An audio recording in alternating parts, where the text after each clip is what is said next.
de agradecer, né, o convite que a Maristela fez.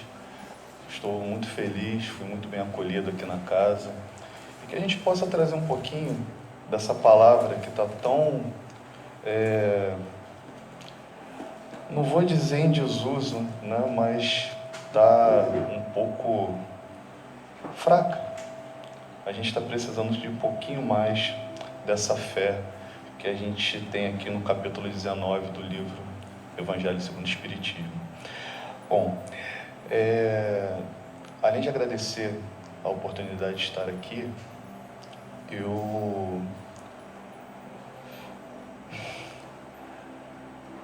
já faz um tempinho, né? Então a emoção às vezes sobe um pouquinho. Essa palestra, ela vai trazer para a gente algumas coisas, mas eu vou começar antes de falar sobre o que importa do Evangelho. A gente vai tentar entender um pouquinho o que é realmente a fé, tá?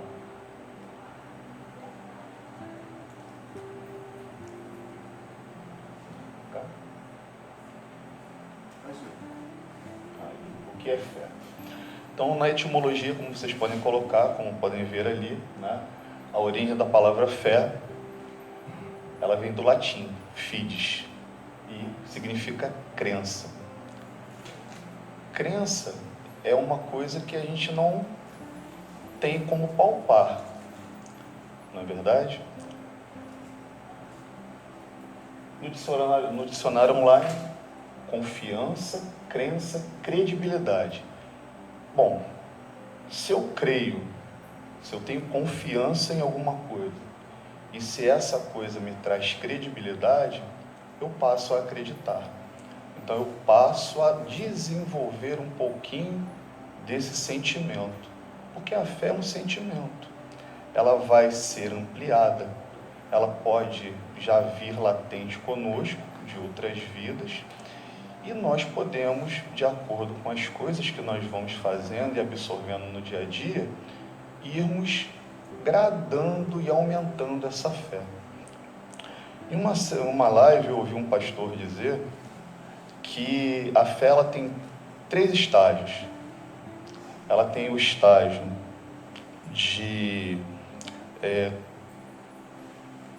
a fé que os apóstolos não, perdão. A fé do povo de Moisés estava no deserto, então é aquela fé em que eu acredito em alguém, mas eu não estou muito bem certo disso. Então eu estou indo lá porque está todo mundo indo, mas eu não tenho aquela certeza. Será que é aquilo mesmo? E, como resultado, esse povo passou 40 anos no deserto e poucos chegaram à Terra Prometida. Não é verdade? Bom, deixa eu passar aqui mais uma coisinha. Como vocês estão vendo, a fé é um sentimento de total crença em algo ou alguém, ainda que não haja nenhum tipo de evidência que comprove a veracidade da proposição em causa. Ou seja, nós não temos nada palpável que nos coloque, né, aquela certeza, mas ainda assim nós podemos crer. Capítulo 19. A fé transporta montanhas. Poder da fé. Vocês já devem conhecer essa passagem de Mateus, capítulo 17, dos versículos 14 ao 20. O que ela fala? Eu tenho um pai que tem um filho com problemas e ele se ajoelha aos pés de Jesus para pedir que cure o seu filho, que nas palavras dele era lunático. Então ele para Jesus fala: Senhor, salva meu filho. Ele é lunático. Ora se atira no fogo, ora se atira na água, e eu não tenho o que fazer. Já o apresentei aos teus apóstolos, mas eles não o puderam curar. E veja, como esse homem, esse pai, teve fé pelo amor do seu filho. Ele foi até os apóstolos de Cristo e estes não o puderam curar. O que poderia ter acontecido a partir daí? Eles simplesmente negaram aos apóstolos, negaram a Jesus, entender que tudo aquilo era uma farsa e conviver com o sofrimento dele. Mas não, ele teve fé que se os apóstolos, que são os aprendizes, não puderam, o mestre deles poderia. E assim foi feito. Ele pediu a Jesus que curasse o filho. E Jesus disse: raça incrédula, até quando estarei convosco? Trazei-me aqui o menino. Então, ele tirou o obsessor do menino, que instantaneamente ficou curado. O homem agradeceu, levou seu filho, e depois, em particular, os apóstolos perguntaram para Jesus: mas mestre, como nós não conseguimos curá-lo e tu o fizeste de forma tão rápida? E ele, mais uma vez, em particular para os seus apóstolos, disse: se tivesses a fé do tamanho de um grão de mostarda, vocês teriam o curado. Da mesma forma que se dissessem para uma montanha: saia daí e vá para lá, ela sim faria. E o interessante dessa analogia que ele fez com o grão de mostarda, eu não sei se é de conhecimento, mas o grão de mostarda é a menor das sementes conhecidas. Mas ao plantar, regar, cuidar, ela se transforma na maior hortaliça de todas. Será que a gente pode crer que isso pode se desenvolver conosco também? Será que temos fé para isso? Em que nós vamos ali com o nosso grãozinho de mostarda, planta, rega, cuida de forma assídua, se melhora, se transforma, se conhece, e aquilo ali vai crescendo, se transformando nessa grande hortaliça, ou nesse grande espírito que um dia todos nós seremos? Será que nós conseguimos crer nisso? É a fé de cada um. Não importa o estágio em que vocês estão, nem em que eu esteja. Importa o que cada um de nós, a partir de hoje, pode fazer a respeito. Então isso é importante, que a gente faça com a nossa vida o que Deus colocou para nós fazermos, nos melhorarmos. Conhece-te a ti mesmo, né? E siga em frente. Nós temos uma questão muito importante se aproximando, que também é de conhecimento público, que é o finalzinho da transição planetária. Então, a partir de 2057, é complicado ter uma data crivada, né? Mas, segundo Chico, essa transição ela começou 100 anos antes do lançamento do Livro dos Espíritos, em 10 de abril de 1857. Então, nós temos aí, né, em 1857 e 300 anos depois, em 2057, essa transição ela vai estar finalizada.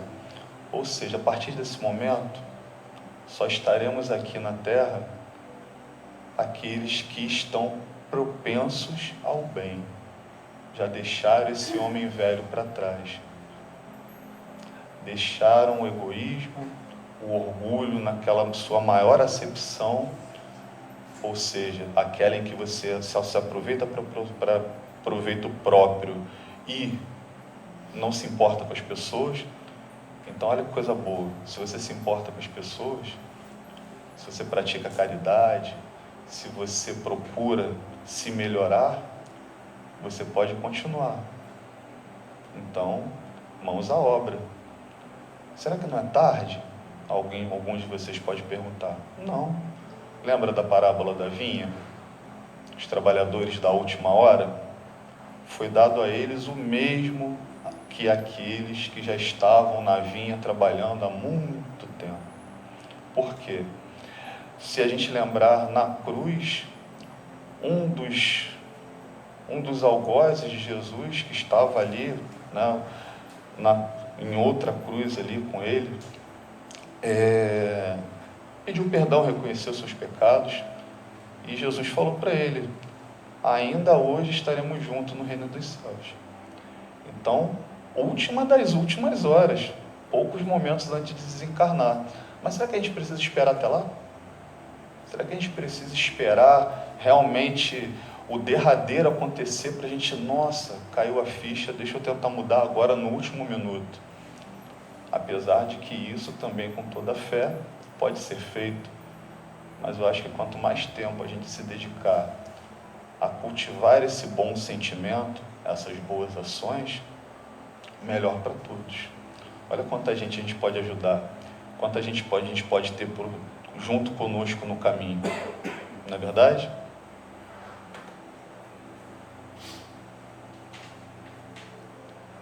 Confiança nas próprias forças. Aqui também fala sobre isso, lado material. E sentido moral da fé, que é do que trata a passagem que a gente leu. Mas nessa situação aqui, confiança nas próprias forças do lado material. Executar coisas sem duvidar de si mesmo. Pois é, culpado. Eu ainda duvido de mim em muitas coisas que eu posso ou não fazer. E acredito que com toda essa situação também aconteça. Quem nunca, não é verdade? Pensou, falou, não vai dar. Ou isso não é para mim. Já tentei tanto e não consegui. Deixa isso para lá.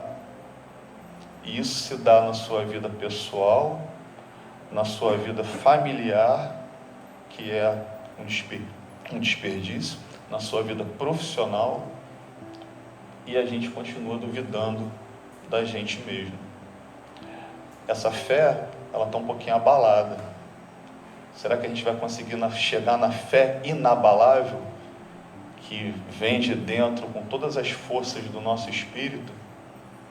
É isso que a gente precisa pensar, em como a gente vai chegar nesse caminho. O sentido moral, vencer as dificuldades ou transportar montanhas. Como é que funciona isso? O que Jesus quis dizer, quando ele falou, se você tivesse a fé do tamanho de um grão de mostarda, você conseguiria mover uma montanha de lugar. Que montanha é essa? Será que é a Pedra do Elefante, lá em Itaipuaçu? Será que é o Pão de Açúcar? Não.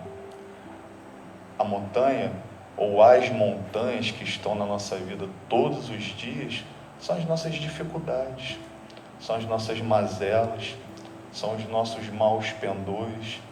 Então essas são as montanhas. Então ele quer dizer aqui que se você tiver fé, é assim. Basta que você decida.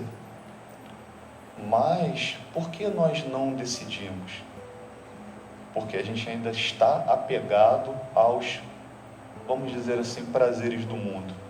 Tudo que a gente tem aqui de material, tudo isso fica aqui. Nada a gente vai levar.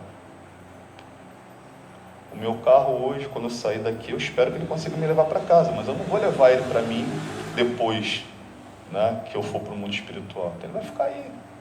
A outra pessoa vai usar, e não vale a pena você se apegar.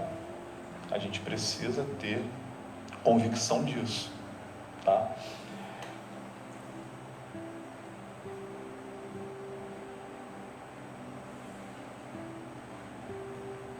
Olha que interessante também, A fé sincera e verdadeira é sempre calma, pois é apoiada na inteligência e na compreensão.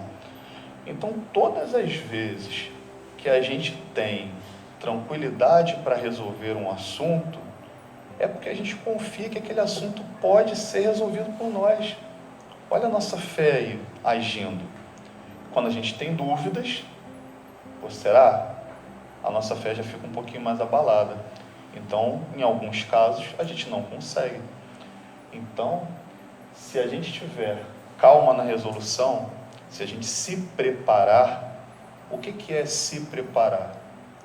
É olhar para dentro, é saber aonde nós estamos errando, aonde nós estamos pecando, para conseguir começar a acertar aquele problema e começar a seguir o caminho. E todas as vezes a gente vai cada vez mais com o domínio dessas situações, se acalmando e resolvendo as coisas uma de cada vez. Eu sei que isso é difícil para as mulheres, resolver uma coisa de cada vez, mas é necessário. Às vezes, vocês são melhores nisso do que a gente. Eu falo para minha esposa, olha, não adianta, quando ela me pede, faz isso, faz aquilo, calma, tenha fé em mim, mas a fé é uma coisa de cada vez. O que você quer que eu faça primeiro? Vamos lá fazer.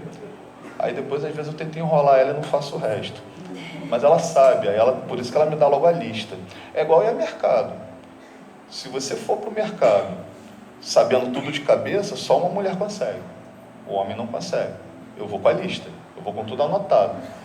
E não sai daquilo ali, eu só compro o que está na lista. Ela não, ela compra o mercado todo. Então, eu não sei até que ponto a gente consegue, sem calma, sem tranquilidade, sem fazer uma coisa de cada vez, a gente exercitar a fé e conseguir fazer as coisas direito. Tem que evoluir mais um pouquinho. A mulher é mais evoluída que o homem.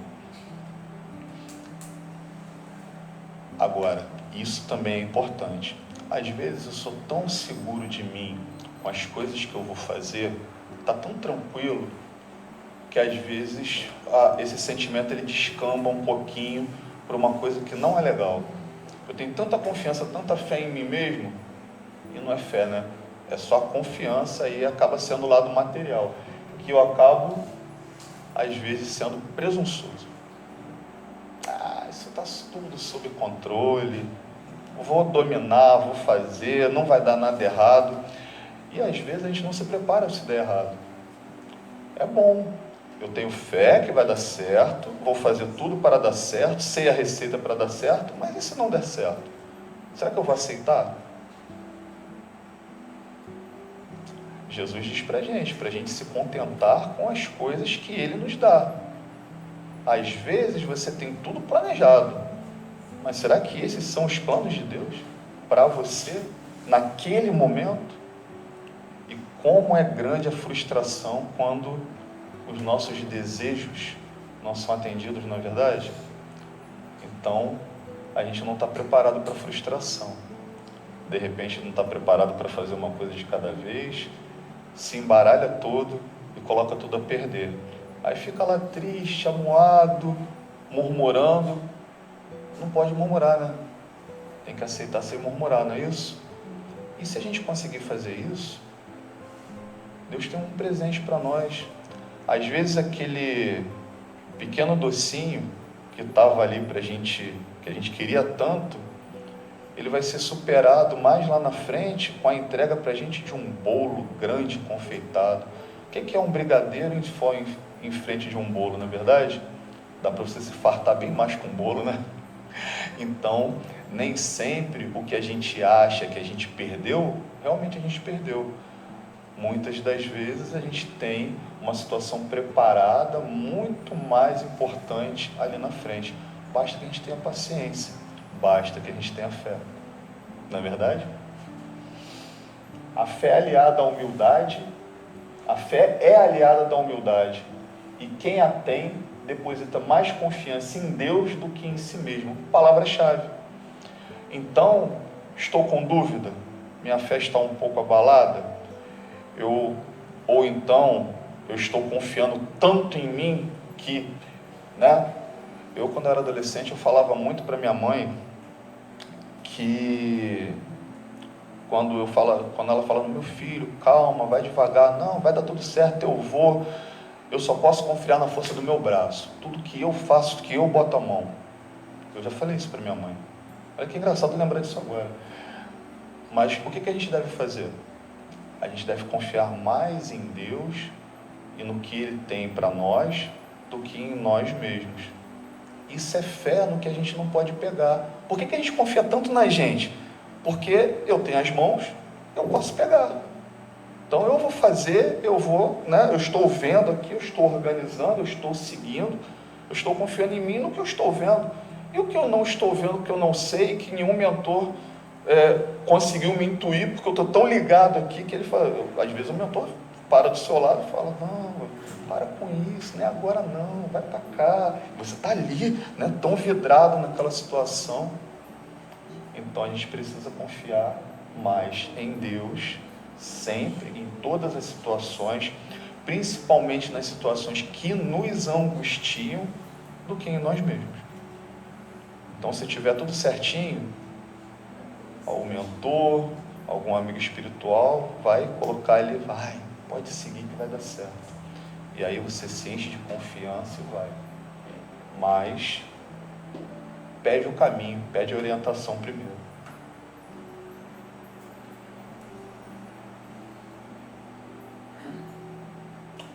Fé religiosa, condição da fé inabalável. Crença em dogmas. Todo mundo sabe o que é dogma, né? Dogma é aquela palavra que a gente não pode questionar, não pode duvidar, mesmo que a gente não entenda.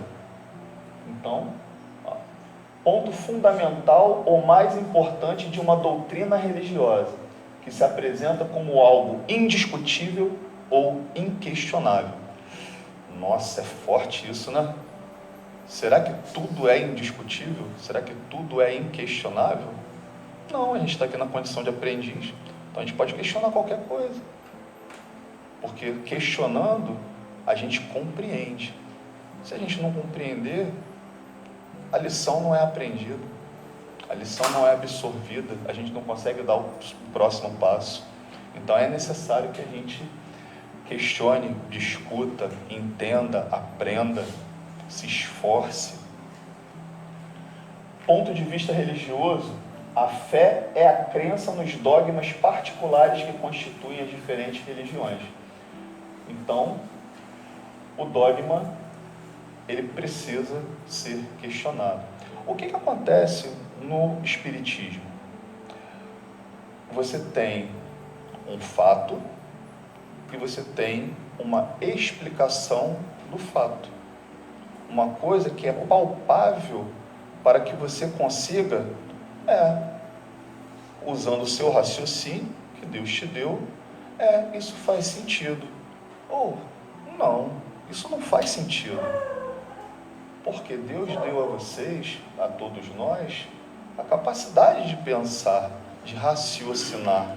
Se tudo nos fosse entregue pronto, qual seria o mérito para o nosso desenvolvimento? Por isso, se a gente não compreende, a gente precisa estudar, a gente precisa questionar, a gente precisa ir atrás da informação. A gente precisa questionar, tentar entender se aquilo que nós estamos enfrentando não é um dogma, que precisa ser confrontado.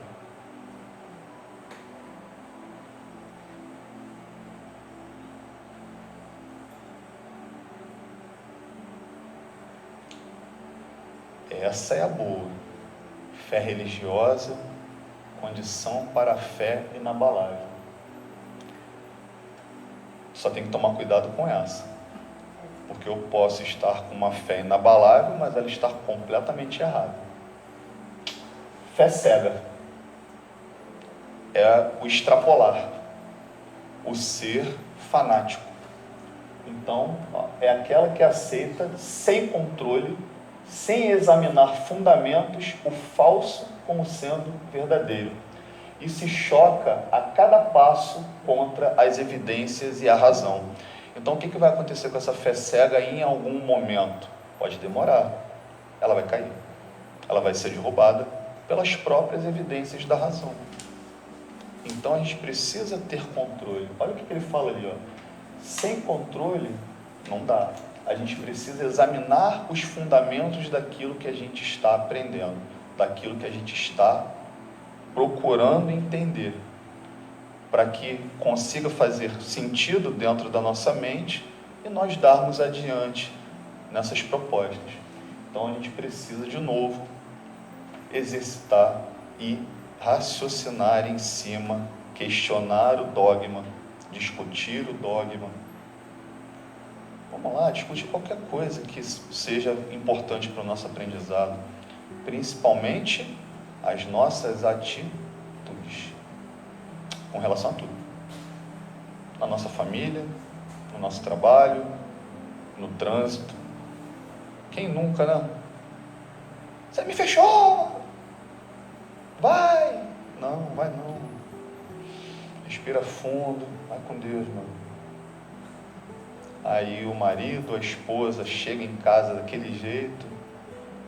Aí você, em vez de tentar apaziguar, você bota mais gasolina. Né? Então, são essas coisas que a gente tem que questionar. O que a gente está fazendo para melhorar a nossa relação familiar, trabalhista ou com qualquer pessoa que se depare no nosso caminho?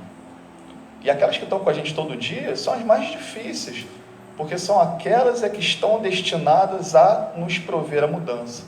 Então, toda vez que você tem conflito, graças a Deus. Por quê? É aquele conflito ali que está testando sua fé. É ali que está o seu ponto de fraqueza que precisa ser melhorado. Então, tudo que acontece com a gente, eu tenho aquele chefe chato, eu tenho aquele colega de trabalho insuportável, meu filho, meu irmão, qualquer parente, não aguento mais olhar. Não, é o contrário. Porque pergunte para você o porquê. Se aquilo ali é realmente a outra pessoa ou é o que você está enxergando daquela pessoa. Muitas das vezes somos nós que botamos o defeito. E não fazemos nada para melhorar. Temos fé que um dia essa pessoa muda. Ou um dia Deus leva, né? Que coisa feia, né? Então a gente precisa checar fundamentos, entender o porquê, tentar melhorar.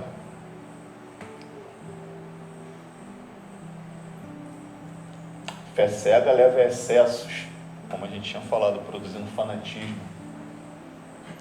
E olha que legal, quando a fé repousa sobre o erro, ela se destrói cedo ou tarde.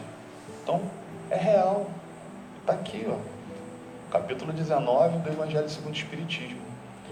Se aquilo ali está errado, e você não quer examinar os fundamentos para realmente acreditar que está errado, em algum momento, aquilo ali vai se desfazer na frente dos seus olhos. Escolhas erradas de uma maneira geral. A gente vê o que está acontecendo no nosso país hoje. A gente precisa ter fé que vai melhorar. A gente tem que fazer a nossa parte também. Errar é humano, mas a gente não pode persistir no erro. Certo?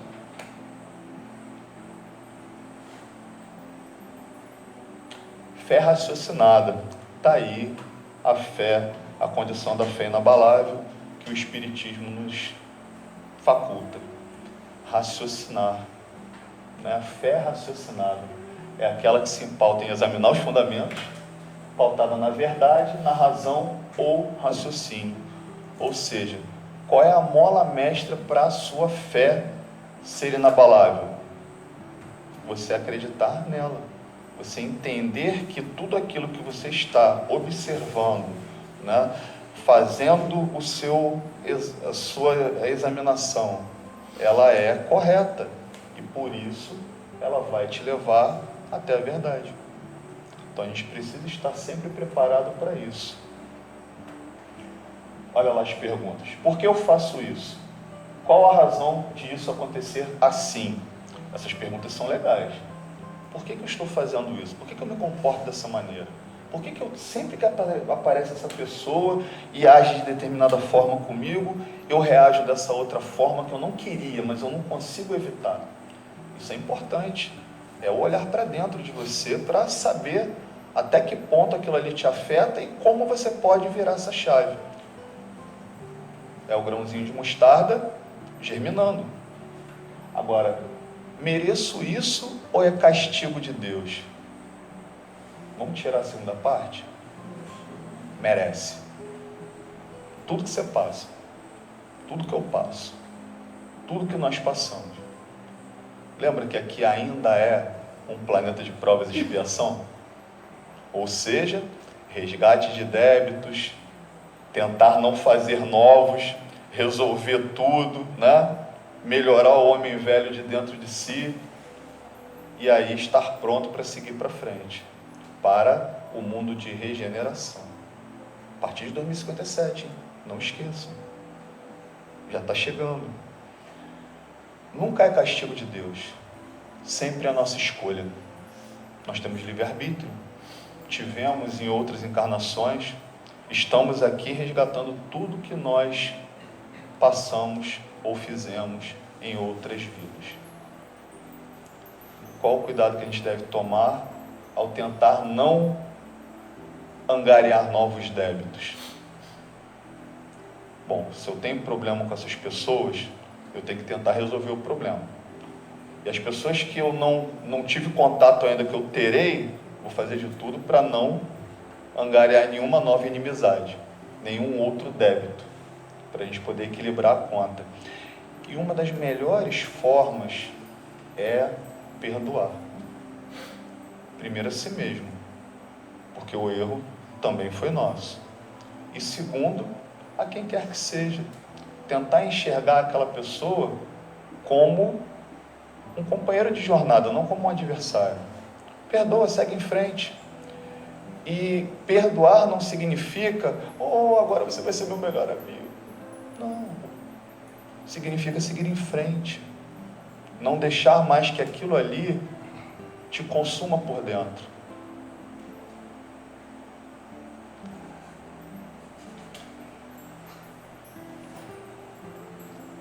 Condição da fé inabalável, fé religiosa. Cada religião pretende estar na posse exclusiva da verdade. Preconizar a fé cega sobre um ponto de crença é confessar impotência em demonstrar que se tem razão. Isso é um ponto bom. Toda vez que a gente faz isso, que a gente não tem como é que eu vou dizer, né? Que a gente precisa impor a nossa vontade ou o nosso pensamento, é porque a gente não tem certeza daquilo. Então aquilo ali dentro de nós é um dogma. A nossa fé, ela é fraca nesse momento. Ela não está pautada no raciocínio, na verdade. Então, a gente tenta impor, mas na verdade é medo, é impotência, porque a gente não consegue demonstrar que a gente tem razão de forma calma. Lembra que a fé verdadeira, ela é calma, tranquila? Então a gente não consegue demonstrar dessa forma. Então, se a gente não consegue demonstrar dessa forma, é muito importante a gente fazer uma reflexão para ver qual foi o ponto que destoou. Algumas pessoas dizem que não tem fé. Verdade. Eu posso chegar na farmácia, por favor, farmacêutico, me dá, por favor, uma caixinha aí com 10 comprimidos de fé regularmente para ela se manter? Não se prescreve. Eu também não posso falar, Maristela, a partir de hoje você vai ter a fé inabalável. Eu não posso impor isso a ela. Também não se adquire como um artigo qualquer. Vou na loja para conseguir ter aquilo ali. Ela se constrói. A gente já tem uma centelhazinha. Até porque, se a gente não tivesse, a gente não acordava para continuar a jornada, ou se acorda, não tem vontade de levantar para ir trabalhar, não tem vontade de ascender, nem pessoalmente, nem moralmente. Então a gente tem uma centelha de fé, sim, todos têm. A gente só precisa regular. É igual regular a estação de rádio, né? Até ficar aquela estação plena, né? Com a onda de rádio perfeita, saindo o som ótimo. Então, regulando, cultivando por meio da prática do amor. Toda vez que eu pude, e olha que como é interessante, toda vez que eu pude praticar caridade, externar o meu amor por outra pessoa, de qualquer forma, a primeira coisa que eu sentia era invadir no meu coração um sentimento de bem-estar, de alívio, como se fosse assim liberada toda a endorfina no organismo e você ficar ali em estado de êxtase. Sempre isso aconteceu. E eu me lembro da primeira vez, adolescente, quando eu fiz e recebi. Isso é muito forte. Isso marca o seu espírito. Então, se você praticar com regularidade o amor ao próximo, praticar a caridade, cada vez mais você vai ter certeza de que aquele ali é o caminho, inclusive de quitar seus débitos. Porque às vezes a gente não quita nossos débitos com a pessoa, né, que a gente está devendo, mas a gente quita através de outras coisas e de outras pessoas que a gente ajuda. Isso é muito verdade. Então a gente precisa exercitar ao máximo a prática do amor, da caridade.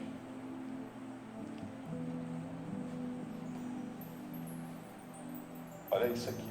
Mesmo havendo prova de todos os lados da existência de Deus, das verdades espirituais que nos cercam e que nos são necessárias, teimam alguns, né? Alguns, muitos, em não enxergar, não acreditar. Eu já vi, né, tudo bem, era uma série, não sei se vocês já viram, Jovem Sheldon. É legal, Netflix. E depois tem ele adulto na HBO, que isso aí, Big Bang Theory. Então, esse cara é um gênio. Só que tem o Jovem Sheldon, que ele é pequeno, e ele é ateu.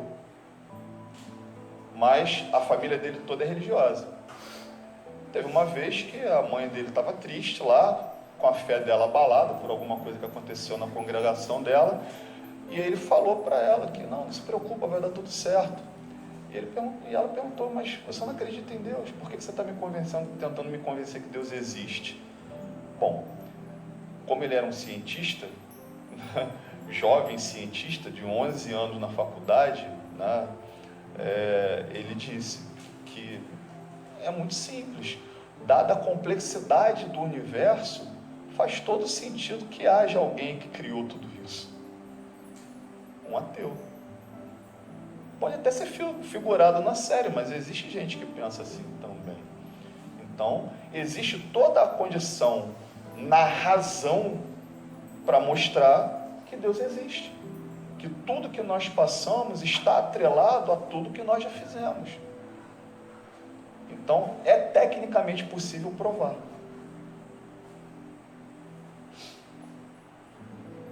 Uns negligenciam, outros têm medo de serem forçados a mudar seus hábitos. Verdade. Na maioria, é o orgulho que recusa reconhecer uma potência superior para não se inclinarem diante dela. Então, eu prefiro acreditar que Deus não existe porque é mais fácil. Eu prefiro acreditar que tudo que foi feito já não tem mais remédio porque é mais fácil. Eu não vou precisar, com isso, me esforçar para consertar.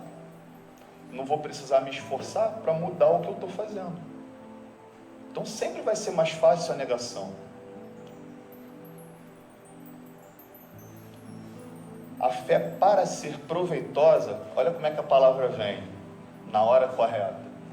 Ela deve ser ativa, não deve entorpecer. Ou seja, o que isso significa?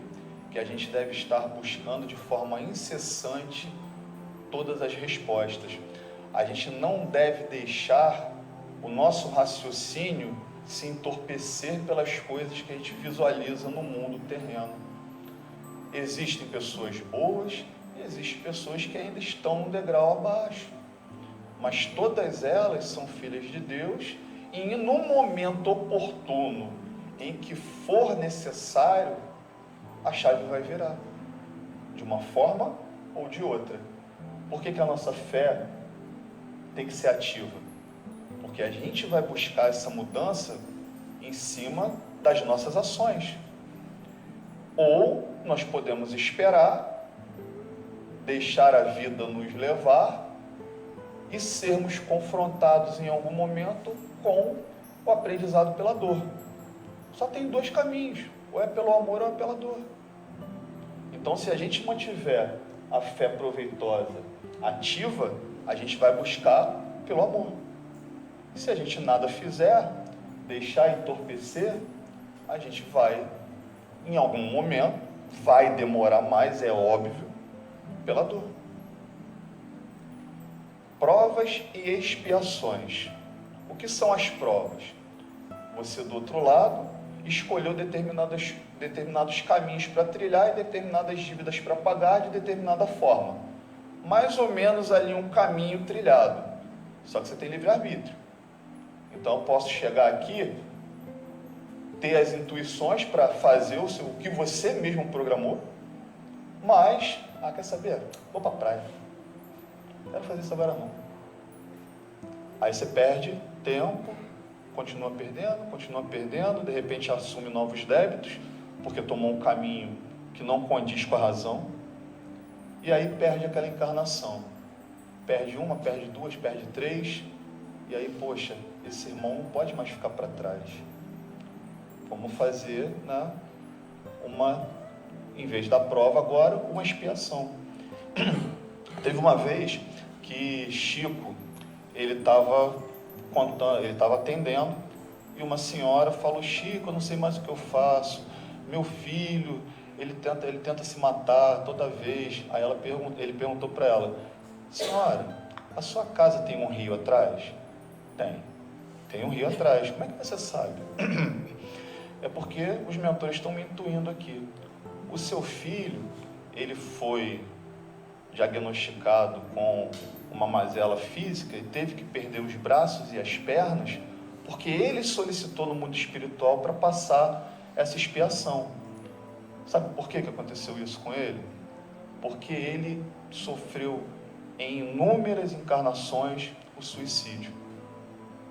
Ele se suicidou em várias encarnações. E ele, vendo o tempo que ele perdeu, ele pediu: eu não quero, porque ele ia se jogar. Ele ia se arrastar quando ele estava só com as pernas, ele ia sem os braços, só com as pernas, ele ia se arrastar, ele estava planejando se arrastar até o rio para se afogar. E aí, o que aconteceu? Deu problema nas pernas também, ficou só, o tronco e a cintura, para que ele não cometesse suicídio e levasse a encarnação dele dessa vez até o final. Onde está o castigo de Deus nisso? Foi ele que escolheu. E conseguiu. Todas essas situações acontecem conosco, pode não ser dessa magnitude, em menor escala, mas acontece conosco todos os dias. E se a gente não tiver fé para superar, a gente se entrega, se entorpece. E a gente não pode deixar isso acontecer, gente. O caminho agora está curto. Está aí, 2057. Transição final. Mundo de regeneração. O planeta vai sair da terceira dimensão e vai para a quinta. A nossa mente hoje aqui, se a gente não mudar, não estabelecer, ela não vai ser compatível.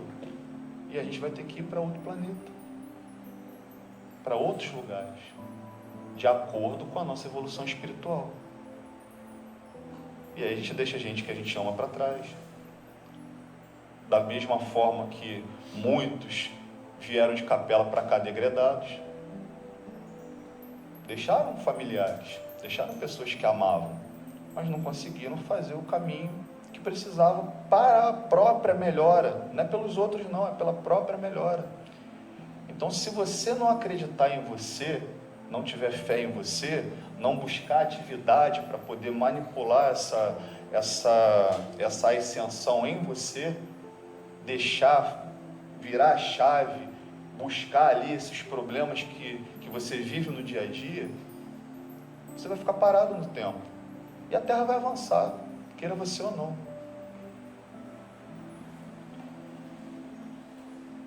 Mãe de todas as virtudes que conduzem a Deus, deve velar atentamente pelo desenvolvimento das filhas que dela nascem.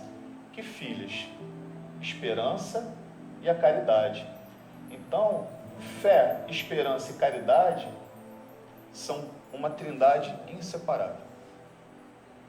Nós precisamos caminhar com as três juntas. Uma alimenta a outra. Esperança e caridade são consequências da fé. Essas três virtudes... a trindade inseparável. Não é a fé que dá esperança de ver cumprir as promessas do Senhor? Porque se não tem de fé, o que esperas? Que o mundo acabe em barranco para você ficar encostado? Não é a fé que dá o amor? Se você não tem fé de que isso é bom para você, você não ama ninguém e nem a si mesmo, apesar de você achar que se ama. Porque se a gente não consegue se amar primeiro, se perdoar, a gente não ama ninguém. Então isso é importante da gente confrontar dentro do nosso ser. Mas é confrontar dentro do quarto, quietinho, você e Deus ali conversando, sem ninguém estar vendo. A fé é discreta. Ela faz com que você consiga entrar e sair discretamente.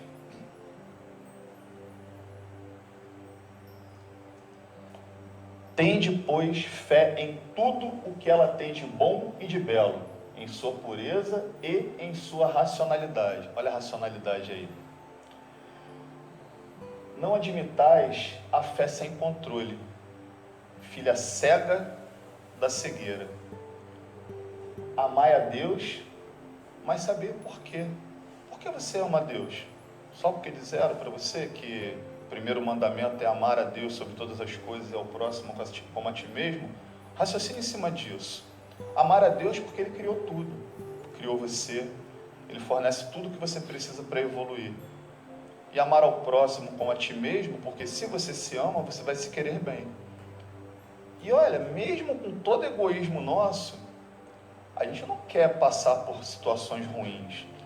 A gente não quer ser confrontado, a gente não quer estar triste, a gente não quer ser passado para trás.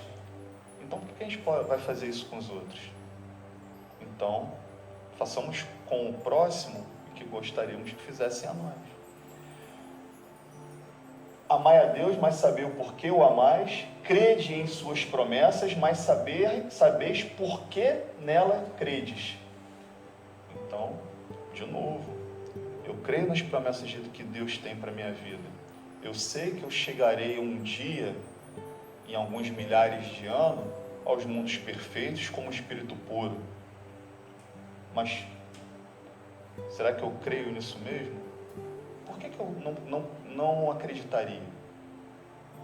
Se eu já tenho provas, né, de tudo que Deus pode na minha vida. Tudo que Ele já fez até aqui. Lembra daquela passagem Pegadas na Areia? Falou, Deus, nos momentos mais difíceis da minha vida eu vi ali, só tinha as minhas pegadas. Ah, tolinho. Tinha visto as minhas pegadas ao lado das suas, mas nos momentos mais difíceis só vi as minhas. Falei, não, meu filho, nos seus momentos mais difíceis, aquelas pegadas eram as minhas. E onde eu estava? Eu estava carregando você no colo. Esse é o poder de Deus na nossa vida. De nos fornecer a energia necessária para essa fé ampliar, para vencer os obstáculos, para que nós consigamos olhar para dentro de nós com toda tranquilidade e entender por que nós erramos, aceitar que nós erramos e buscar o reparo. Isso é muito importante, porque a fé ela vai fazer com que nós consigamos olhar para dentro de nós sem ter raiva da gente, por tudo que a gente já errou, por todas as besteiras que a gente já fez. Nós somos humanos, nós estamos aqui como aprendizes. Então nós precisamos entender, nós precisamos aceitar aquilo que nós já fizemos de errado, mas buscar o caminho do reparo e principalmente, vai, não peques de novo. Não foi o que ele disse a Madalena? Então, vamos procurar não angariar novos débitos. Procuremos não cometer novos erros. Deixa a gente tentar consertar só esses aqui, porque já está muito bom. E olha, gente, se vocês conseguirem mudar um degrau da personalidade de vocês nessa encarnação, poxa, dá graças a Deus.